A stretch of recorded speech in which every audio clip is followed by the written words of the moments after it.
Hey there, folks. I'm Mark, in affiliation with Spectrum Pulse, and it's a cool down week in between album bombs, aka a total mess. And it's Billboard Breakdown.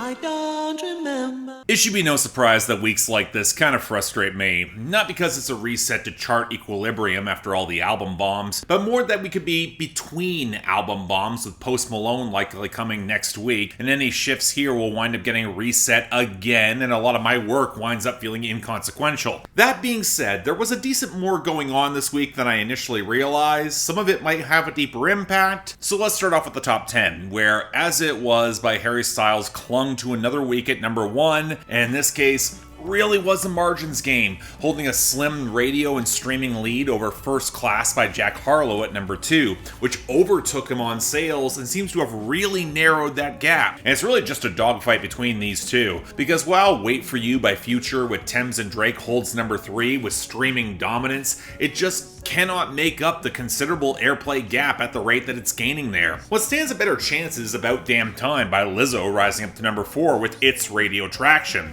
The question here will be whether or not it'll make up enough streaming to close that gap. Then we get the pickups up position for Heat Waves by Glass Animals to number 5, and Big Energy by Lotto, Mariah Carey, and DJ Khaled to number 6. In the former case, it's just tanking, where in the latter it looks like it's peaked in the airplay. But then there's Mi Porto Bonito by Bad Bunny and Chencho Corleone to number 7, mostly thanks to some massive streaming pickups. But the real surprise came with the biggest return to the chart that it's seen in some time, the classic 1985 Kate Bush song Running Up That Hill, A Deal With God at number 8. Yes, I get that it was featured in Stranger Things, and for a lot of kids it's their first introduction to Kate Bush, but not only did it top the sales charts, it surged back on streaming. It might even get reshipped to radio. Now, how long it's gonna last beyond this moment remains to be seen. Dreams by Fleetwood Mac went viral back in 2020 to rechart, and it slowly kind of tailed off. But this does feel a little bit different, especially as it's now charted higher than the first run of the song ever did back in the 80s. The real test will see how it weathers the next couple of weeks, even if it likely slips out of the top 10. But then we have a small slip for Late Night Talking by Harry Styles down to number 9. This is what allowed a couple songs to pick up traction in the top 10 while still losing. And on that note, Stay by Kid Laroi and Justin Bieber is back in the top 10 because it's not quite losing as fast as everything else around it. Joy. Now this takes us to our losers and dropouts, and in the latter category, we just have a couple songs that are exiting naturally. Pushin' P by Gunna, Future, and Young Thug clinched its year-end list spot, and falling short we got Me or Some by Nardowick, Future, and Lil Baby, No Love by Summer Walker and SZA, and Never One to Be That Girl by Carly Pearce featuring Ashley McBryde. Now as for the losers, outside of Hotel Lobby by Quavo and Takeoff losing off the debut to 72, it's basically just album bombs fading out in succession. From Future, I'm On One with Drake hit 93 and Love You Better hit 96. From Jack Harlow, Dua Lipa fell to 90. And from Kendrick Lamar, N95 hit 39. Die Hard with Blast on a Amber Reefer hit 52. And Rich Spirit hit 83. But of course the larger story is Harry Styles, who actually kept his entire album on the Hot 100. Music for a Sushi Restaurant at 41. Matilda at 42. Daylight at 46. Lil Freak at 58. Grapefruit at 61, Satellite at 65, Cinema at 75, Keep Driving at 76, Daydreaming at 77, Love of My Life at 81, and Boyfriends at 83. But then we go over to our returns and gains.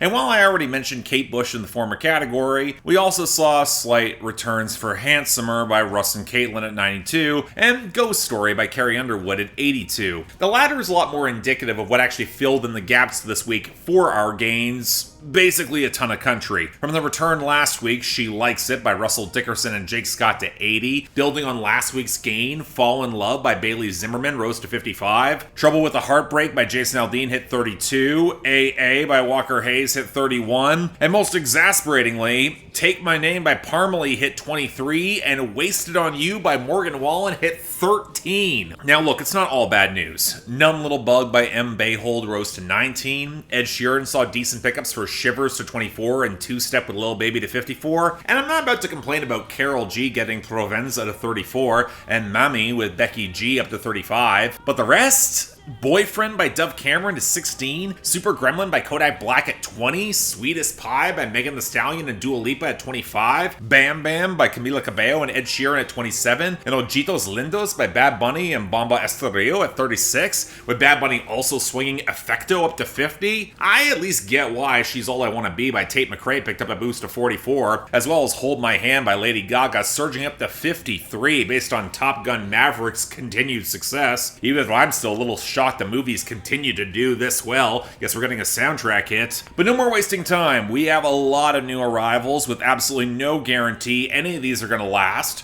So let's start off with number 100, Until I Found You by Steven Sanchez. Found her. I said I would never fall unless it's you I fall into. So I guess with the charts returning to normal for now, that means we're going to get the next influx of relative no-names getting traction thanks to TikTok. Well, let me introduce you to Steven Sanchez, who, like most of the new crop blowing up off that site, is actually already signed to Republic, and he's seen a bit of traction with this song, and what we have is actually pretty pleasant. In a retro soft rock vein that gives me a pretty consistent Lord Huron vibe, especially off their last album, with the reverb swaddling this song's gentle guitars and subtle pianos. But that's also kind of all it is. A pretty basic love song where he had pushed her away, and now they're back together, he's never gonna let her go. Generally pleasant, Sanchez has a good voice, but it feels like a throwback that doesn't really do more with the sound. The sort of very easy pop song to like, but not one that might really stick. So yeah, okay, it's fine, I guess. I'm gonna forget this in record time though. Just saying. Number 99, 7500 OBO by Tim McGraw. Singing along to where the green grass grows, hands out the window floating on the breeze. So initially when I saw the title of this song, I assumed it was a license plate number or something, but turns out it's short for $7,500 or best offer. So we're still dealing with cars, but in a different way, where he's selling the truck because it reminds him of his ex. Okay, not a bad sentiment, even if the acronym structure is kinda clunky, but that clunkiness might as well be the situation for the entire song. The production's a mess. That fizzy drum machine patter against the guitars with the sharper scuzz, where the fiddle provides more melody, but it's stuck fighting against the warping synths and the very obvious auto-tuned overdubs. It reminds me way too much of the moments when Tim McGraw was trying to go poppier in the mid-2010s to keep up with bro country, but this might actually be even worse. Not only does he sound checked out, this isn't even a sound that fits with today's trends, which are more neo-traditional, and Tim McGraw, you could play into. But what depressed me the most here is where Tim McGraw references Where the Green Grass Grows, one of his own songs from the late 90s that I grew up with, and where this actually interpolates some of the fiddle melody. And look, Tim McGraw's country has always been kind of softer than a lot of his peers, but at least that song was good. This is just a sign that Tim McGraw is not aging particularly well. And oh yeah, it really sucks. Next, number 98, Last Night Lonely by John Pardi.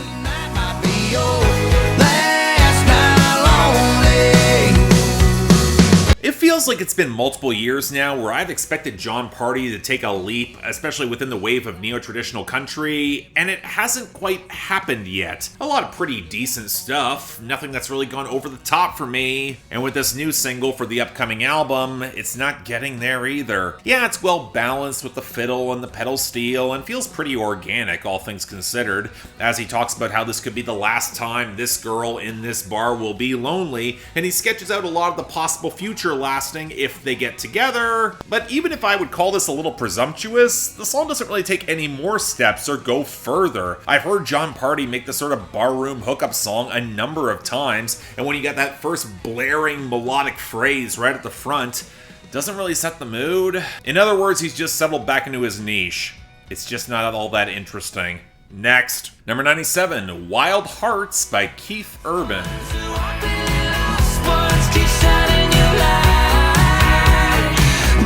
Goes out to the wild cards and all of the wild hearts just like mine. You know, I think I'm close to done with giving Keith Urban chances. He's made pop country I like, but with so much mismanagement in the production and bad albums for years now, I'm not sure I was up for another disappointment. And with this, You know what? It's not quite that, but it's a little bit of an odd case all the same. It's definitely over-polished with the weird, spongy, and gated percussion groove and the synths and how compressed all the vocal leads feel, but the guitar's got a little bit more crunch and even lets Keith Urban cut loose for a brief solo, and the lyrics are playing more for running wild with big dreams. If anything, it kind of feels like the stabs at polished Americana, the less sophisticated but more dignified rock acts that turned out in the late 90s and early 2000s. And while the production feels a bit chintzy, it's honestly a lot better than a lot of what Keith Urban's done the past couple of years. It's got a little bit more anthemic swell behind it. I mean, it's not great, but it's not bad either. Pleasant surprise. I'll stick up for this. Number 91, FNF Let's Go by Hitkidd and Glorilla. Nigga cheat, and I'm S-I-N-G-L-E again. Outside hanging out the window with my ratchet ass friends. Okay, so you're gonna have to follow with me on this. Hitkidd and Glorilla are a producer and rapper duo out of Memphis. This is being pitched as a summer banger without the sort of obvious major label cosign yet. And oh boy, it looks like we may have found 2022's beatbox. Because wow, this is the sort of amateurish, painfully basic song, basically built to go live on TikTok for a dance for about a week and not last beyond the summer. For one, the production's really rough. The percussion feels really tinny, lacking low-end punch. The basic piano loop has this wonky gloss that sounds really cheap. And Glorilla's vocal mixing somehow sounds even worse. It's not helped by the content, not really doing anything all that special. It's a twerk anthem referencing Running Wild and her come-up that relies more on spelling than it should. It sounds like the sort of one-off single gets dropped under tweets that go viral on hip-hop Twitter. That's not a compliment. Maybe if Glorilla got some production with more presence, this could work as a Megan Thee Stallion wannabe, maybe, but this isn't it.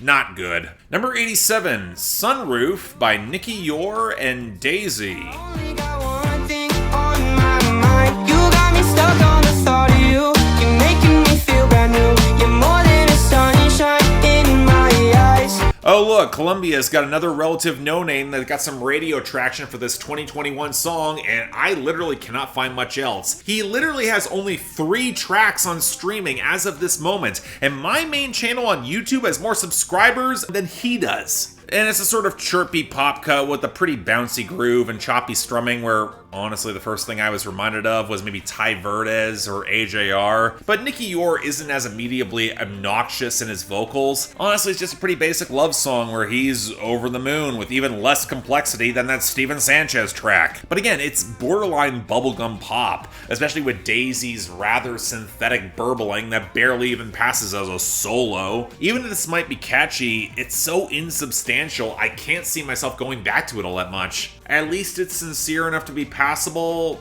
I'll take that. Number 86, She Had Me at Heads Carolina by Cole Swindell. Drive her anywhere from here to California when this song is over. I gotta find her 'cause she had me at Heads Carolina. So apparently this is just going to be the episode where I have to reference a bunch of 90s country staples from my childhood, so context here. Heads Carolina, Tails California, it's a pretty terrific 1996 song from Jody Messina, and it looks like Cole Swindell is interpolating that vibrant flair for his newest hookup jam, where he literally opens up with a distorted radio echo of the original 90s song. Now, there's a part of me that wants to knock points off because it's just liberally borrowing from a great track, but I'm actually going to give Cole Swindell a bit of credit for actually setting more of a scene here, with a girl getting up to sing it reluctantly at karaoke. They have a bit of a meet cute, but despite the dare of the song, he actually doesn't wind up with her. The bridge implies that she's somewhere else and he thinks about her whenever he hears the song, and I don't know, as someone who does do a lot of karaoke, there is something to the notion of the random person who shows up one night out of nowhere,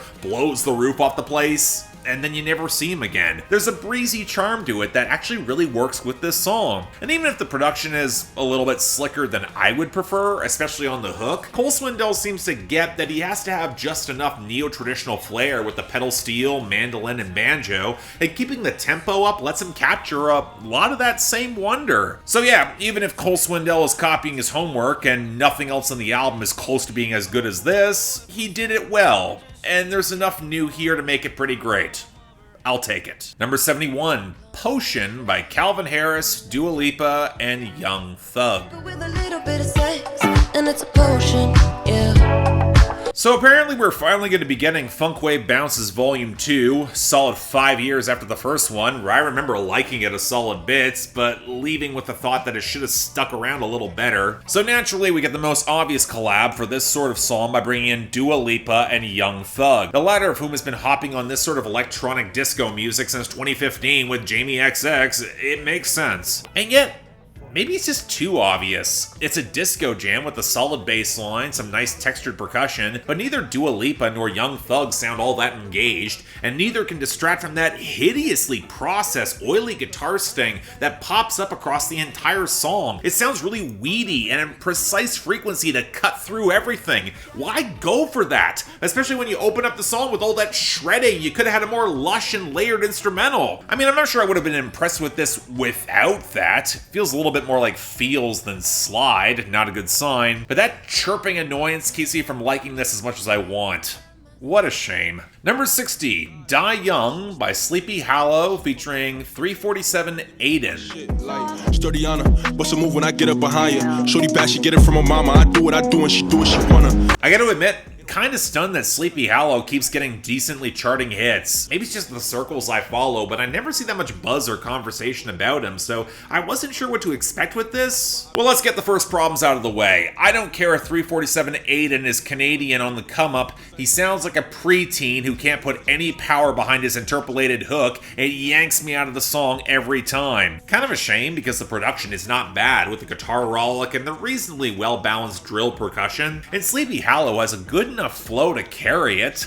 Hell, he probably could have done his own hook too, come to think of it, especially as the song seems to emphasize the numbness of street-level violence. Of course, then Sleepy Hallow wanders off topic to talk about stealing your girl in his come-up that feels kind of lacking in detail, but he is the most interesting part of the song. Still a bad hook, not that much distinctive detail, holding it back from quality. Least for me. Number 59, See What I'm Sayin by Moneybagg Yo. Now they just playing, nigga real hoes. You know what I'm saying, that what I'm saying. See what I'm saying, I'ma make them see what I'm saying. Tryna fuck me soon as I land. Turn her out, she rip my bread. And speaking of scenes where I don't really have much insight, apparently we're getting another Moneybagg Yo album sometime soon. Can't say I knew about it, nor am I looking forward to it that much given that it's likely going to be an album bomb, but hey, he can break a single onto the charts and his flow is incrementally getting better. And that's mostly true with this as well, which actually wound up pretty decent. Tay Keith gives the trap production a little bit more gloss, and the eerie synths behind Moneybagg Yo's deadpan is not a bad fit. And even if he's still defaulting to brand names and flexing and generally being a dick around women around him, the flow is actually a little bit better, or at least comes across a lot less sloppy than before, and how he structures a lot of his ad-libs. That's a plus. My larger problem is that after all the bombast that Tay Keith sets up, the song really doesn't ramp up beyond it. There's no real crescendo, which gives the impression that Moneybagg Yo might actually just be meeting a low ceiling. But still,